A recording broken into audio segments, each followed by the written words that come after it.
T-Mobile's unlimited plan costs $95 per month for a smaller network, plus monthly taxes and fees. It's enough to wreck your day. Cricket's unlimited plan gives you a bigger network for $25 less per month, with monthly taxes and fees included. Cricket Wireless, something to smile about. Download speeds max of 8 megabits per second LTE and 4 megabits per second 4G. Price comparison based on one smartphone line with unlimited plan. Mobile hotspot not available. Activation, other fees and restrictions apply. Coverage not available everywhere. Terms, features, and restrictions subject to change. See store for details. This is Cinema Savants. I have a very bad feeling about this. Your hosts today are Lee Vowell. That neighbor's not safe outside the shop. And Todd Vandenberg. I don't scratch my head unless it itches, and I don't dance unless I hear some music. I will not be intimidated. That's just the way it is. The greatest guys in the world.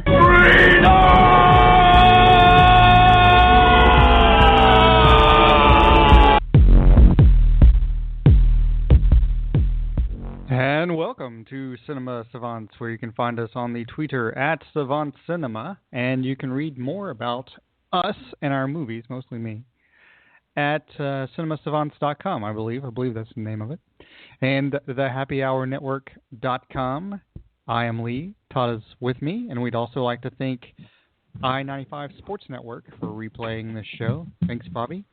Todd, do we have anyone else we would like to thank this evening? We always wish to thank the people that keep us running, although I've never actually had to use them, disclaimer, knock on wood, but I certainly would if I ever have problems with my robots, my droids, or my laptop. There's only one place I would go to in the universe, and that is Computer Repair NC at CJ Computers NC on the Twitter, 919-653-8496.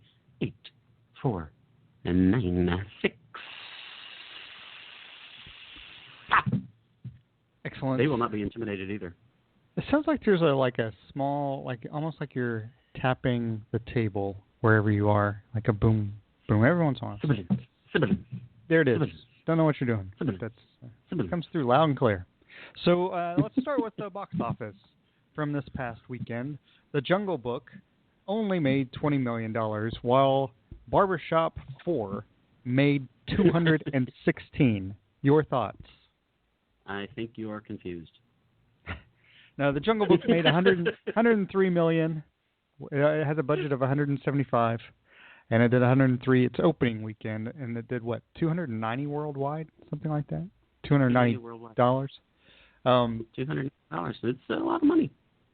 Average screen was 25,000, and Barbershop, the next cut, 20 million.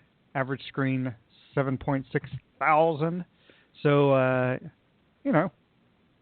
solid openings. I don't know how much it took to make Barbershop, but I'm assuming those guys do it, they probably get a kickback in the end depending on how much the movie's made, but, it's going to be a success.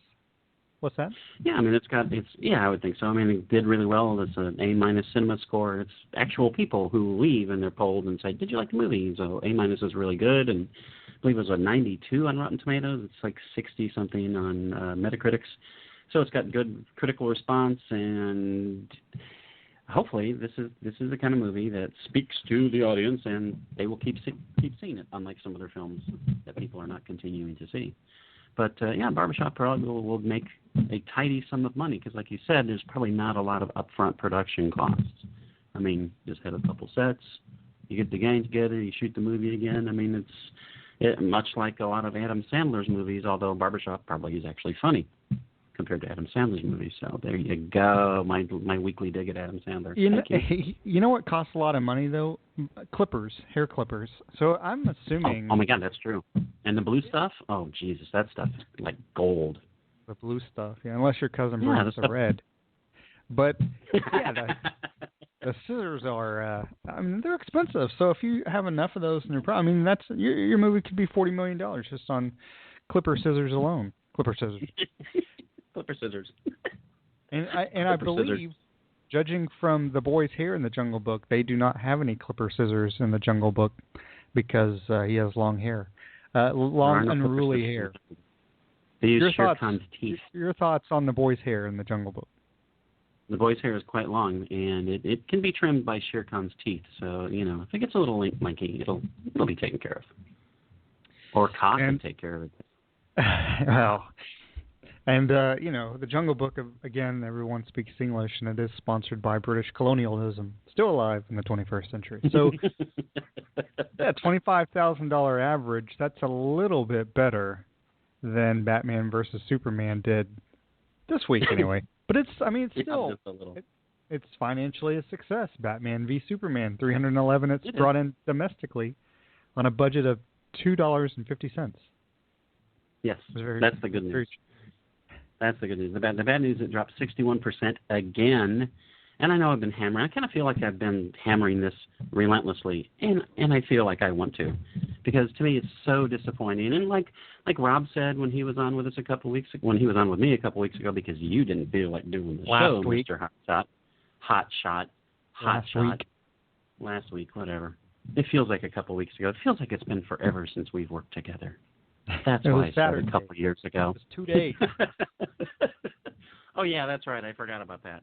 I've tried to wipe it out of my mind. Anyway, it's all about the expectations. And if you go in with medium to low expectations, you'll enjoy the film. But if you're like me, and you've been looking forward to the movie for about 53 years, it's disappointing because they don't act like the characters should act.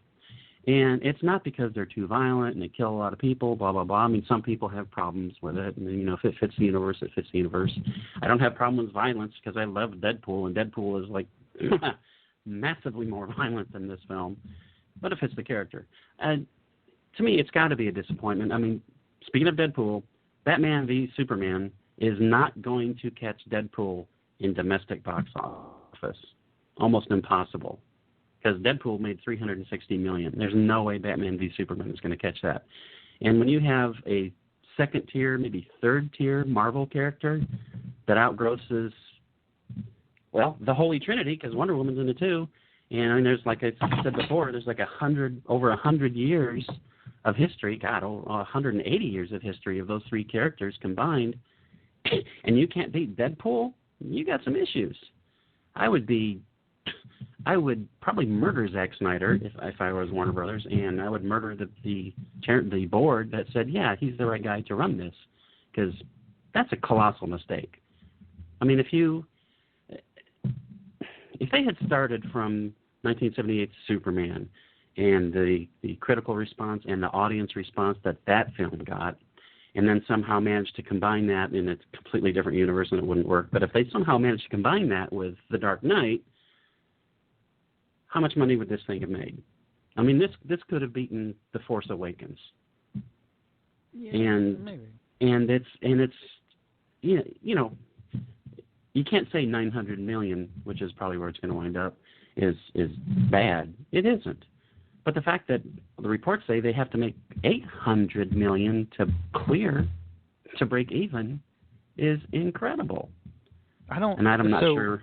Why is that? Why do they need to make $800 million? I know that's what I'm thinking, because the production is supposedly $270 or something like that, and then you got prints, and then you got of course distribution and blah blah blah blah blah. So I don't know how that could be possible, but I have read that in a couple spots, and it's the internet, so it's true. But regardless of that, this when you have Marvel characters, and that is your big rival, your rival studio, your rival publishing house, and their second-tier characters are doing better than your absolute massive A-list characters, you've got issues. You've got huge issues. So, man, I kind of like it because they deserve it, because they left it in the hands of someone who did not do a good job with Man of Steel to begin with. Whether you liked it or not, and I didn't particularly care for it, no one says, oh my gosh, that was the best Superman movie ever. I have not heard anyone say that. I've not read anyone ever write that. No one thinks that's the best thing. So why would you leave, your absolute jewel in the hands of the guy who took a swing and, got a Texas Leaguer with Superman? That makes no sense whatsoever to me. No sense whatsoever. I don't get it at all. Well, it's the same makers as Hardcore Henry, which brought in a total of $479 per screen. It fell. That sounds like a joke, but that's the truth. It is. Percentage change was 71.7%. This is a film, Hardcore Henry, that you both liked and directed. So what's the yeah. what's the story? I thought Hardcore Henry is terrific. If you like the movie Deadpool, go see Hardcore Henry quickly because it'll probably be at 5 screens by this weekend. It dropped 70%. I mean, it had a really soft opening. It was at 1,000 screens, and it only made $5 million in its opening weekend. And they paid $10 million for the rights to it. It's a Russian film. They paid $10 million for distribution rights here. So they're taking a bath on this thing. So I can't exactly bash Warner's for, their fiasco on, again, expectations for Batman v Superman. It's making money, but compared to what it should have made, it's awful. Well, Hardcore Henry, same thing. And it's very different because to me, Hardcore Henry is deliriously entertaining. It's crazy over the top. It's the most violent film I've ever seen. I mean, much, much worse than Deadpool in a good way. And a lot of the same dark humor, not as much. Hold on. Let me interrupt you for just a second. Yes. Would you say that Please it's do. more violent emotionally than, say, Ironweed? No, because you do not get attached to the characters. And so, no, it's not as emotionally violent as Ironweed, although that would be fantastic. Deadpool Weed, that would be beautiful. But if you like to see heads blow up and explode and get chopped off and all kinds of insane, just completely nuts over the top carnage, you will enjoy Hardcore Henry. And the gimmick of the first person, it really isn't bothersome. I don't think it was really. I mean, it's a gimmick, but I didn't have any problems with it. I mean, it works well because the person doesn't really have a personality. The first person, Henry, doesn't, and you'll find out as the very limited plot unwinds, and that's okay. So you don't really need to see the guy because there's really nothing to the guy anyway. He's just this guy who's going through these motions because he has to. He is a plot device. He goes from point A to point B to point C and on and on and on. Charlton Copley is amazing. He's always great. He's a riot playing, I don't know how many roles, but he plays a lot of roles in this, and it makes sense in the context of the film. To me, this is going to be a really big cult hit, and in like 10, 15 years, it's not as good as Big Trouble in Little China, which is one of my favorite movies ever, but it's that kind of film where people will say, oh man, I wish I'd seen this. It's like, you had your chance. You had 3 weeks, and you blew it, because that's not going to be the end of it. And it's sad to me that this movie is not finding any audience whatsoever when a movie like Deadpool, and Deadpool deserves its audience, absolutely. And Deadpool just shot completely through the roof. Hardcore Henry, to me, this should be they should pull in $100 million easily. I mean, if Deadpool did 360, and granted, there's no built-in audience or whatever, but odd little films can capture an audience's attention, and it's a shame that this one hasn't. And if you're one of those parents who took the kids to Deadpool and then were surprised and shocked, oh my God, do not take them to Hardcore Henry, okay? They will probably snuff themselves and they won't even have nightmares. They'll just end it in the movie theater. So don't take your kids to Hardcore Henry unless they're like 35, and then you might want to think about it really hard. But there are a couple of movies out that you should take your kids to. Yeah, there are 2 great family films, and you've mentioned both of them, Hardcore Henry and Deadpool. And, exactly. Disney didn't have a hand in either of those. But no, that's so Disney, 4 films in the last, let's say, 60 years, because I'm too lazy to look up the actual time frame. Zootopia and The Jungle Book. And then a movie called The Force Awakens. I don't know what that is. And then Captain America Civil War. Because everything's Civil War right now. It's Captain America and Civil War. It's Barbershop Civil War, which is kind of weird. Jungle Book Civil War. But My Big Fat Civil War too. Yeah, which it says a movie would do more if she lost some weight. No, I'm joking. I'm totally joking. Oh my God! Totally joking. Listeners. Totally joking. So anyway, you asked the question. What? She's very cute. Who? Mia. Oh, I wasn't even referring to anyone. I was like, did I miss? I know you weren't. This is anyway, Todd asked the question rhetorically: is it too late to buy stock in Disney? Of course, Disney did really well with Frozen. I mean, that made Disney's made a lot of money over the years. So all of those films We haven't yet seen Captain America, of course, but the early reviews are good. All of those films are good, right? Not only are they making a lot of movies, they're good quality films. Yeah, I haven't caught The Jungle Book because I had to sit in any courthouse all day today for possible jury duty, and then I was not selected because of my total recall of all Perry Mason episodes, and I struck fear into the hearts of the attorneys. But, the Jungle Book really, is it just the preview of it with the sloth? That's hilarious. I believe that's the Jungle Book. Yeah, that's it. Jungle Book has great reviews. It's John Favreau, who's turned out to be pretty hell of a good director. Really looking forward to catching The Jungle Book. May try to catch that tomorrow. Zootopia I saw, and when Dan Hedek was on, he was singing its praises in three-part harmony all by himself, which is amazing. Zootopia is a terrific movie. I mean, a terrific movie. And like he said, if that's not the Oscar winner for Best Animated Film, he'll be surprised. And like I said, we would be lucky if it's not, because it's going to take a heck of a good movie to beat Zootopia. And like you said, it's not just the box office. And by the way, it is beating Batman v Superman.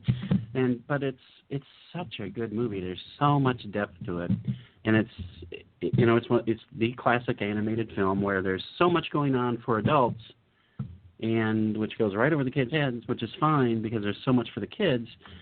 Like you mentioned, the sloth. That sequence with the sloth is so. It's just so brilliant because it's a kids' movie, and this character is just like, I can't stand it, which is kind of the kids' typical reaction of they can't wait for it, and it's so drawn out beautifully. It's an amazing set piece, and it's just one of them in Zootopia. And seriously, it's a great movie.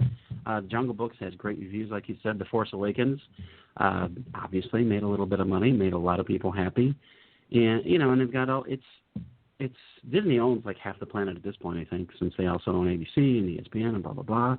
And they've got the Marvel Studios in house, and the early reviews, like you said, in Captain America: Civil War, are really really good. And it's again, screw you, Warner Brothers, you're not doing that movie. Disney is just, and like you said, they've done Frozen. I mean, they're just, what is it? No, they've been on a roll for quite a while. I was thinking maybe all the way back to like Beauty and the Beast or Little Mermaid, but they haven't had as many hits. Now it just seems like it's almost effortless. It's like, yeah, let's do this. I mean, whoever is making the decisions and greenlighting these films, amazing work. And obviously with the Marvel, Kevin Feige he's the head of that studio under Disney's auspices, so amazing work by him in choosing the right writers and directors, and so far they all work, which is ridiculous. But, even with properties like Zootopia, I mean, Jungle Book is kind of a no-brainer. I mean, it's in the public domain, and they drew back on their history of filming. But the book's in the public domain, so, which is why apparently we have 2 more versions coming. I knew there was one. Apparently there are 2 more versions coming. But, that's a no-brainer for them. But, it's just they know somehow, unlike some studios, Warner Brothers, they know exactly what to hit that makes the audience happy. And like you said, it's not a matter of just, wow, they're making a lot of money. That makes their stockholders happy. They're making their audiences happy because they're making great movies. I mean, ultimately, it doesn't, we talk about box office a lot, but ultimately what matters is, do the people who see the film, were they entertained, as you have said many times?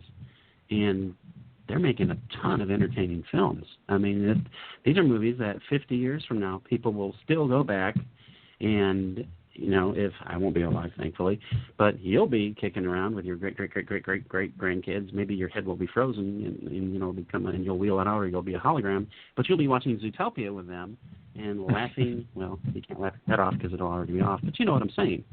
These are evergreen movies, the Zootopia and apparently The Jungle Book. The Force Awakens, that'll be out there. And apparently Captain America: Civil War too. So thank you, Disney, for doing just amazing work over the past several years. But, man, they're just like, they've got it in overdrive now. They're cranking out so many good movies. It's amazing. And Batman versus Superman is $4 million ahead of Zootopia. Just FYI. And you mentioned that John Favreau. Showed his director chops and, of course, Elf. But of course, he did have Bob Newhart. So Favreau it's interesting because he acts as well, and he doesn't seem like he's the kind of actor that would be that good of director. Like, he doesn't seem to have that screen presence, but it seems that he can definitely separate the two. So he does seem to be a good director. What do you think it is? I think he's more than a good director. I'm sorry. Did you just interrupt me, did. Sir? I don't remember asking you a goddamn thing. But you were in the midst of asking me a goddamn thing. So I decided to jump in and answer your goddamn thing. It's rude, and it hurts my feelings. Well, stuff happens. Okay, he's had a few missteps. I mean, we'll go with that. Iron Man 2 wasn't great. I enjoyed it. Most people thought, it's okay. So I guess it's kind of okay. But and he did a lot of kids movies early on. As he said, his big thing. What was his first big one? Was Elf? No, he had a big one before that. Let me go back in the Magic Beanie Machine. He directed the first Star Wars, actually. Made. He was the director of Made, which is a fine film, which is quite different from a lot of the stuff he did later. But he's really keyed into family films quite a bit, obviously, with The Jungle Book again, and he did Zathura and stuff like that. But the first Iron Man, which I guess you have to split the credit between Tony Stark, who, of course, is in actuality Tony Stark. No, Robert Downey Jr. But Favreau was the one who directed him, who said, okay, well, let's come up with this. And let's let Robert just roll with it, and let's let him ad-lib and stuff like that. I mean, he was smart enough to recognize to do that. So to me, he deserves as much credit as Robert Downey Jr. does for this ridiculous money machine and quality film machine, which is Marvel Studios.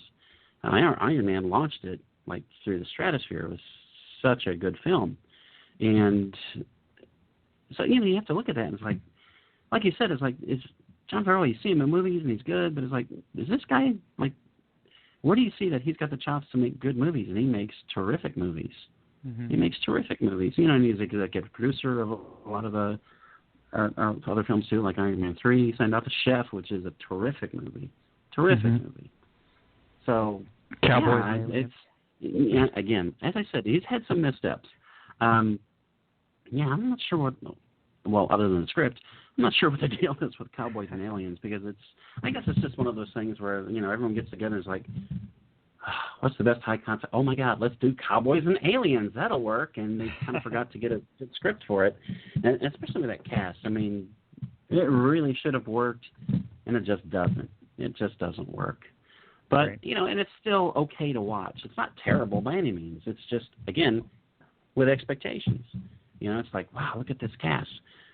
Look at, just think of the concept. That's amazing. And it's just kind of there.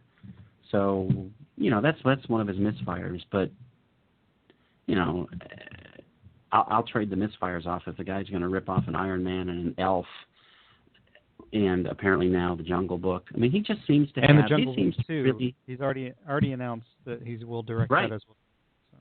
He really seems to get it that you have to serve the audience. And you may not be able to do it, but he doesn't seem to be, well, I might as well bring up Zack Snyder again because I think he's awful. Zack Snyder comes up with all this stuff about serving the mythology of the characters, and then he pays no attention whatsoever to the characters. Whereas Favreau, there was a lot of talk about how are you going to make Iron Man work? Because, you got this great actor, but how do you make that work when he's in a suit and you don't get to see his face? And he's famously beforehand, he said, well, I think we figured out a way to do that. And he came up with kind of this reverse heads-up display, whereas like you're looking at Tony Stark within the suit, within the mask, and it worked terrifically because he's in the suit, but yet you still get to see his face. And, he comes up with brilliant solutions, and Chef is such a good movie.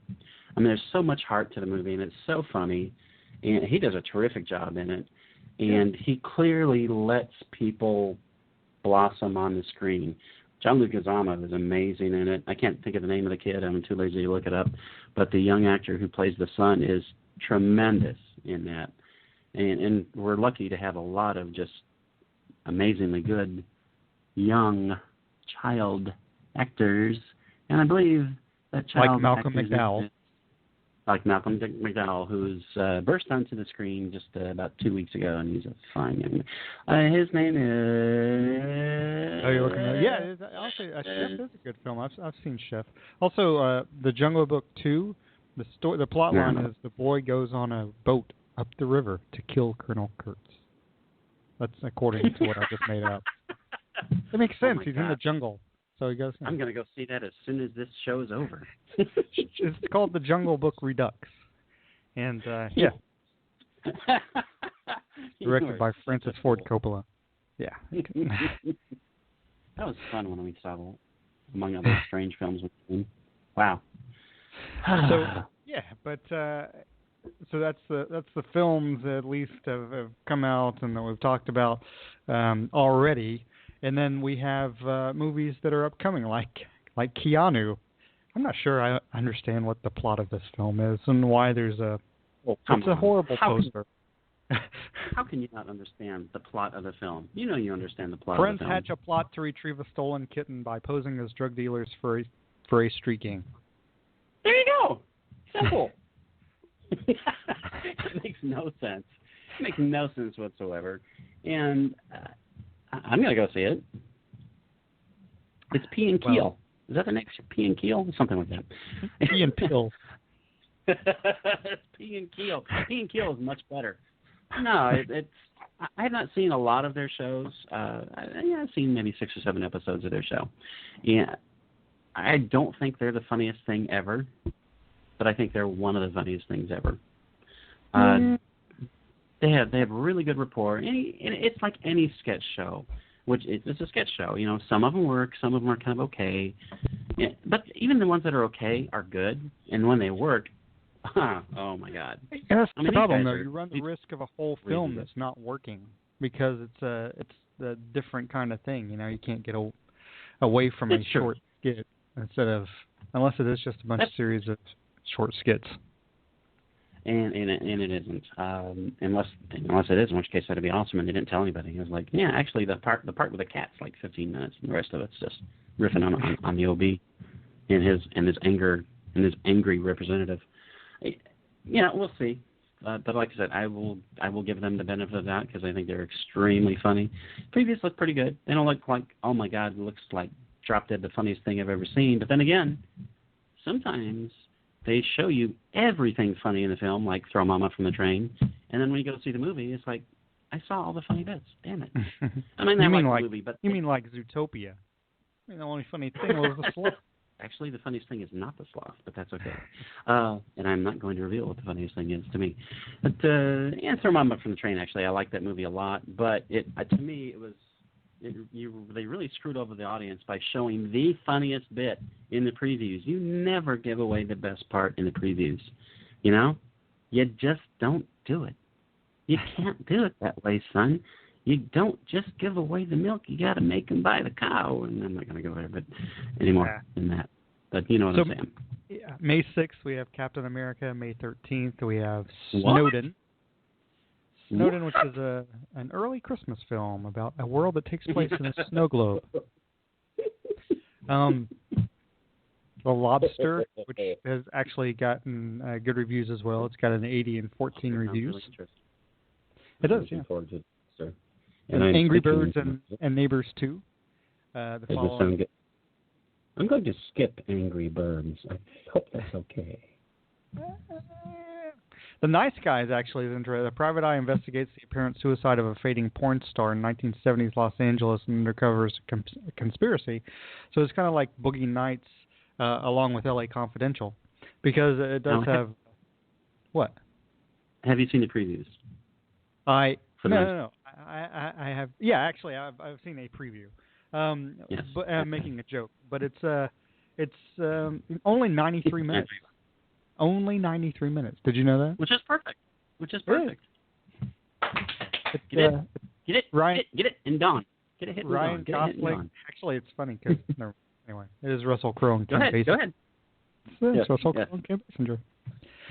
And Guy Pearce. No, and Ryan Gosling. So, You know what it reminds me of? Just the premise and kind of the feel is Kiss Kiss Bang Bang, speaking of Robert Downey Jr., which is a great underrated film, which I think 7 people saw when it came out.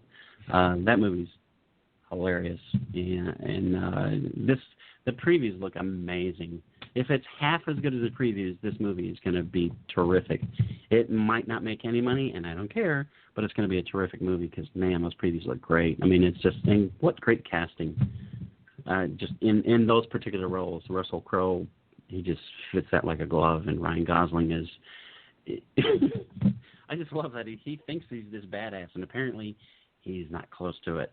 And that's he can play that role in his sleep. He's terrific. When he first kind of burst on the scene when he was like, I don't know, 4, and I thought, yeah, he seems to be pretty good, and I kind of thought, well, his reputation seems kind of overblown, but the more films I've seen him in, that dude is amazingly good. He is such a good actor. Yeah, he's and very good at Drive. Drive is a terrific movie. Right, another film that, again, probably did, I'm going to guess, $15 million. I'm not looking it up, but did nothing at the box office, basically. And that's a really, really good film. He has much more than his abs, ladies. Give him a chance. Give the fella a chance. No, he not to make a pun, but he really drives. See what I did there? He really drives the narrative. That's our show for tonight. Of the non-Oscar winning film that came out last year, which was not Spotlight, which was The Big Short. But if you haven't seen The Big Short's a terrific movie, and Ryan Gosling is absolutely amazing in that movie. He is terrific. Yeah. So, and like I said, he's great in pretty much anything. He is a heck of an actor, and he reminds me in some ways of Brad Pitt, who initially, I think, he wasn't held back because he made movies all the time anyway, but I think in some ways the perception of him was, oh, he's a pretty face, whatever, he's a pretty boy. And he's a terrific actor, and he worked really hard to get parts where it's like he uglied himself up so he could prove, look, I can act. I don't just have to smile and make the women melt. And he was Gosling amazing, the same monster. Amazing. Now the show is over. So, wow. So, and that's basically through up until Memorial Day when you have a couple of movies that are going to come out that are interesting. So, and there's a lot of interesting films. So, but a couple of things we'd like to touch on before we get through. Touchy. Ooh. Let me ask you this. There's definitely some debate. I feel like, some films they make into 3D, and it's like, they did it. I'm not sure why they did it, because they could do it, I guess. Do you really get to, more generally speaking, because you could say, well, this movie in 3D is phenomenal, and this movie in 3D is not as good. But generally speaking, do you find the 3D experience of seeing a film worth the money that you have to pay to do it? I don't, generally speaking. I mean, Avatar worked really well in 3D, and I didn't like it any better in 3D than I liked it in regular 2D, and I did see it at the theaters in both formats. Not that I loved it that much. I mean, it's a good movie, but I wasn't, over the moon about it. IMAX, though, when The Dark Knight came out, and there was a sequence filmed in IMAX. I did take the kids all the way to Nashville because Knoxville doesn't have a true IMAX. It's got the stunted, sorry, Regal, but it's a stunted IMAX screen that you have out there. So we drove to Nashville to see it in a true IMAX theater. And when they were down here, we went to see The Force Awakens in IMAX at a true IMAX theater. And for some films, it's worth it. But overall, I don't really care that much. For the most part, I'm not going to go see it in 3D or in IMAX. I just want the movie to be good. If I had gone to see one of the 17,000 Hobbit movies that Peter Jackson released over the past 20 years, I would not have paid to see them in IMAX or 3D because they're just bigger and bolder and they still suck. So the movie has to be good. It doesn't help if I paid an extra $6 or $7 or $10 to see a bad movie. So I don't care if it's in 3D or IMAX. A few movies, yes, I will do that. Like the upcoming Civil War, I'll probably see it. I'm more likely to see it in IMAX than in 3D because 3D to me is, and the process has gotten a lot better than it used to be. But I like I think IMAX is a more immersive experience than 3D is. I mean, 3D is coming to you and you've got the depth perception, blah, blah, blah, blah, blah. But it still harkens back to the old House of Wax movie in the 50s where they had a sequence with a barker conning people into, like, hey, come on in and see the Wax Museum. And he's got this paddle ball thing, the wooden paddle with a rubber ball, and he's banging it and he's, like, popping it towards the screen. He's like, wow, look at this 3D effect. This is so cool. It's like, really? Hitchcock used 3D really, really well when he did Dial M for Murder because there were a few sequences where there's the scissors that come towards you in a murder scene. Is like, and this is in the 50s, and it was like, whoa, and it's in the middle of a really good film. That makes a big difference. So 3D to me is still just kind of gimmicky. IMAX to me is less of a gimmick because you're more immersed in the film to me because it's bigger, and typically the IMAX theaters will have great sound systems as well. But overall, it's still all about the movie. I mean, I would rather watch a good movie at home on the TV than go and see something that is just kind of okay in 3D IMAX. It's like it's all about the content. It's not about the presentation nearly as much. Right. And full disclosure, when Todd went to Nashville, it was like Mystery Science Theater 3000, except Robert Altman was the guy who was. So I think Rob Still has an opinion about 3D films and IMAX films. Is that true, Rob? What? Me with an opinion? No, can't be. Rob, hi. Hi, everybody. How you doing? No, I'm going to agree with what Todd was saying about it has to be the movie before you put the gimmicky crap with it. And even in some points, and this goes back to something a couple of years ago with my kids, because we have a decent home theater system. It's nothing spectacular. Don't break into my house. But the kids my older kids who were younger at the time were really big into the Winnie the Pooh movies. And so we got The Adventures of Winnie the Pooh in Dolby 5.1 surround sound. Wow. Oh my God, that's overkill. I mean, having, gee, Piglet, where should we go today? And you're going, Christ, it's coming out of 6 speakers. Where do you make the movie good. Don't kill it with all this extra gimmicky, ooh, look, it's IMAX 3D, Dolby 17.6 surround sound, smell-o-vision. And whatever that thing was they did with the Superbat movie in New York with making it like a Star Trek set. Oh, something hit us from the right, and the whole theater lurches to the left. No.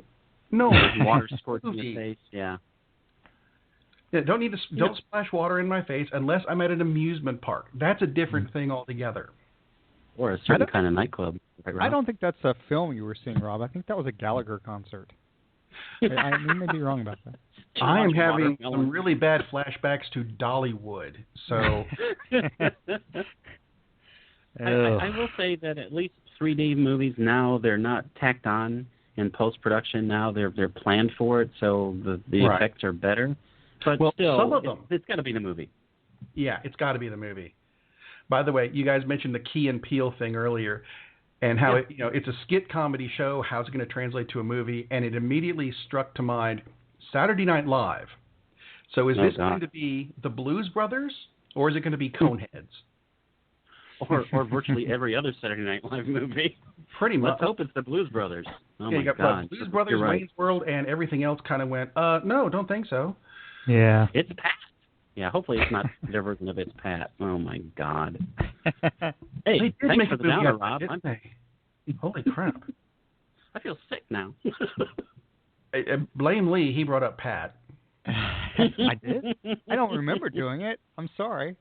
Hey, yes, he did. All I remember about the Winnie the Pooh films in 3D is when Winnie the Pooh gets stuck in the hole, a rabbit You know, it's crazy. The whole 3D.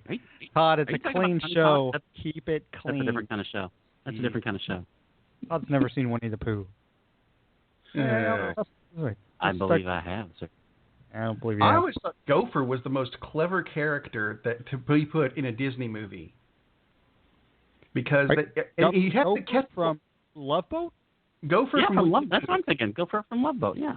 Gopher from Winnie the Pooh, because it's all based on the R.L. Milne books, but Gopher was created specifically for the movie, and he keeps saying, here's my card. I'm not in the book, and I think it's Pooh who finally catches on and goes, "You're not in the book that we're performing. Got it." Then everyone else goes, "Oh, okay, I get that." It's kind of a clever way to throw in somebody who wasn't supposed to be there, unlike, let's say, Fox putting people in the X-Men movies who are not supposed to be there. Okay. You mentioned Zack Snyder earlier ignoring the mythology of the Batman Superman books. Not as bad as Fox ignoring anything X-Men related. Oh, the X-Men. Basically, they took the title and they just let's throw these guys in here. Yeah, there is... Like I said, every time it comes out, the continuity is worse. It's fan fiction written by someone who looked at a cover once, and there you go. Yeah, and you're dead right on that. And Magneto was not in every book. Maybe X-Men Apocalypse, which of course is coming. What is that? June? That's coming out. Maybe it'll be good. But yeah, those X-Men movies are a complete mess. I mean, if it wasn't for Hugh Jackman, those things would have tanked a long time ago. I've already seen the best part of X-Men, Apocalypse. And that would be Quicksilver wearing a Rush Moving Pictures t-shirt. The rest of it, I foresee sucking. You're right. I believe you're right, Rob. I can't see it going anywhere near what the books did. The books did it good. In the movies, you just look at, after you've read the books and go, oh, that's what they thought it was? Yeah. And you go back and read the books and go, no, that's not what it was. So, well, it's amazing that I don't know how they managed to make Deadpool as badly as they screwed up a lot of the properties like the Fantastic Four. What a train wreck those movies have been over and over and over. The last one was a decent movie if you ignore absolutely everything that has to do with the Fantastic Four. Just pretend they're different characters, and you're fine. Exactly. But if you go, that's the Fantastic Four, no, it's not. Sorry, thanks for playing. Right. Just make a different film, which of course the director had done previously, which was a good film. But they tied into the Fantastic Four because we got a built-in audience now. It's like, don't do that. Just make something completely different, and hopefully people will like those characters. It's, as you had said before, it's all about the expectations and ruining them for everybody. Exactly. Anyway, just going back to the other movie you mentioned, I was just doing a drive-by. And wow. Thanks for letting me babble at you, fellas. No problem. Enjoy your drive-bys, and I guess we'll see you in the news tomorrow. All right. Thanks, Rob. See you later, guys. That was much fun. I was a drive-by, and I only feel like I have 3 or 4 flesh wounds. How about you? Well, it's a flesh wound. So there's couple of interesting TV shows, and we're not going to speak about them for very long. But if you haven't seen Better Caul Saul and you enjoyed Breaking Bad, then I don't know why you haven't seen Better Caul Saul, because it's a a television show that you could watch unto itself and be entertained by, even if you had never seen Breaking Bad. But if you've seen Breaking Bad, it just enhances I think the enjoyment of Better Caul Saul. Excellent show. And there's a new AMC miniseries. I'm not sure what AMC considers a miniseries, because all their shows are kind of miniseries. This is unto themselves, right? But this one's called The Night Manager, and it's season 1, so they've already made it sound like they're going to have a different one. But it starts tomorrow, April 19th on AMC. Todd, what do you think about The Night Manager? I think they're taking a big risk because it's based on a book by someone no one's ever heard of, John Le Carre. and a couple actors no one's ever heard of, Hugh Laurie and Tommy Hiddleston. So we were talking about it in pre-pro. It was like, how do you get these guys? I mean, I guess AMC has a lot of money now, and they should, based off the successes of Breaking Bad and Mad Men and Walking Dead and blah, blah, blah. But, man, I would watch it if they said, the grocery list, with these two guys. It's like, man, it's going to be worth watching. Even if they did a poor job of translating it to the screen, it's going to be worth watching for these two, because they're going to be entertaining. Like we were talking about Cowboys versus Aliens, it's not a success, but, hey, you get to watch Harrison Ford. You get to watch Daniel Craig. It's worth watching for them. And Hugh Laurie and Tom Hiddleston is like, that's kind of magnified from that. And I'm not, right. Harrison Ford's pretty awesome. But, yeah, I'm definitely going to watch it. And AMC has such a good track record for turning out. They turn out some amazing pieces, and even the stuff that's just kind of, okay, this one didn't work out that well, but I can't recall anything that I've done that's bad at all. Yeah, that's in years. I've only watched a little bit of is it Washington's Generals, the spy thing? Mm-hmm. Right. I haven't seen a whole lot of that. I wasn't disinterested. It was just I found some other things more interesting. Slant Magazine. There's two not negative reviews. Everything's positive except for 2 reviews. Slant Magazine says The Night Manager goes down as easy as a glamorous procedural, mostly because of Laurie's fake British accent. And New York Times, that's a joke. It does say that except for the fake accent thing. And then the New York Times says it's a glossy, generic adaptation, but that's still 50 and 60 according to Metacritic, and it's got several 100s. Hey, I'll take a glossy, generic adaptation with those two guys. I'm fine with that. If that's as bad as it gets, okay, cool. And like you said, that's the 2 worst reviews. So yeah, I'm totally on board. Absolutely. And like we were talking about, God, there's 20 years ago there was like nothing to watch on television basically, and now there's too much to watch. Like you said, with the spies, it's like, okay, and I did the same thing. I watched one episode. It's like, it's interesting. I watched Fear the Walking Dead, and it's like, I watched like 3 episodes, and it's like, it's okay, but season 2 of Daredevil's coming up. It's like, I don't have time to watch both, so I'm going to watch this instead. Right. And like I finally started watching Better Caul Saul. I watched the first season, and again, binge watching. Yay, it's awesome. Like we were talking about with Jen Chaney before. It's absolutely. If you enjoyed Breaking Bad, you've got to watch Better Caul Saul. Obviously it's very different, has a different tone, but it kind of fills in blanks they didn't even know were there, and it worked great as a standalone anyway. If you've never seen Breaking Bad, who cares? Watch Better Caul Saul. It's a really, really good series.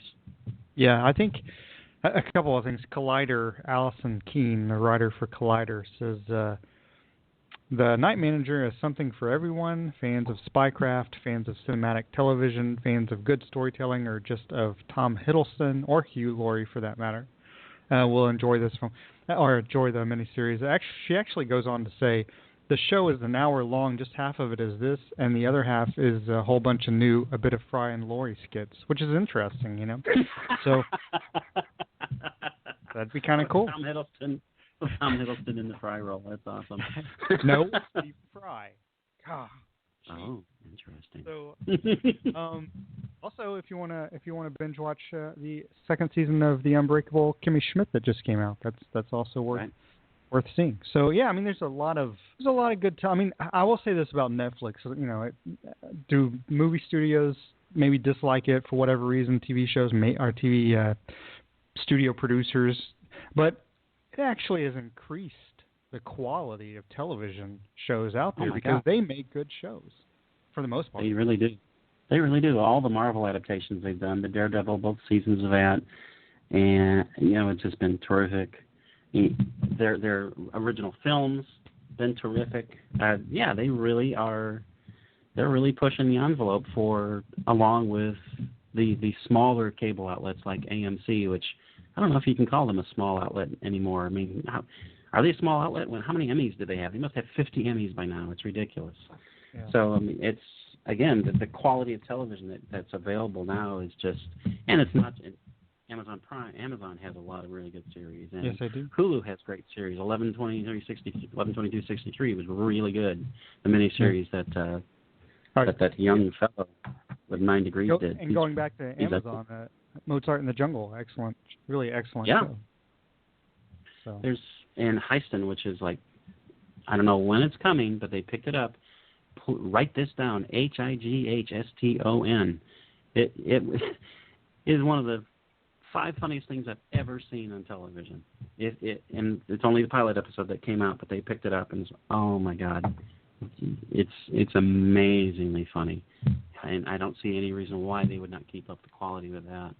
But funnier than Willifred? It's actually, I'm just kidding. I think it's funnier than Wilfred. And Wilfred's Does it have amazing. a dog? A talking dog? It doesn't have a dog, but it has a guy who has imaginary friends, and you get to see the imaginary friends, and they're all celebrities. And then the pilot, it's Flea and Shaq. And no one sees them, but he sees them, and Flea and Shaq, and they're boogieing down, and Flea's dropping this killer bass line, and Shaq's dancing to it, and it's just, oh my God. I mean, you have not lived to see Shaq dancing to Flea. It was like, wow. Oh my God, it's an amazingly funny show. It is so good.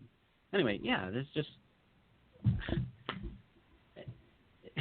the quality that's coming out. And yeah, there are bad shows on television, of course, but a show that's on FX, which I love, Brooklyn Nine-Nine. And when that first came out, I thought, it's Andy Samberg, and it's going to be another one of these SNL guys goes out and does his own thing, and it's going to be kind of like, and it's like, that show is amazingly funny. It is such a great ensemble comedy. It was like, wow, there's a ton of good television out there, and quite a few good movies, luckily for us too. That's right, and we'll be back sometime in the future soon to talk more movies. So that's our show. Thanks for listening. Here's our outro. Ooh, that's a bingo.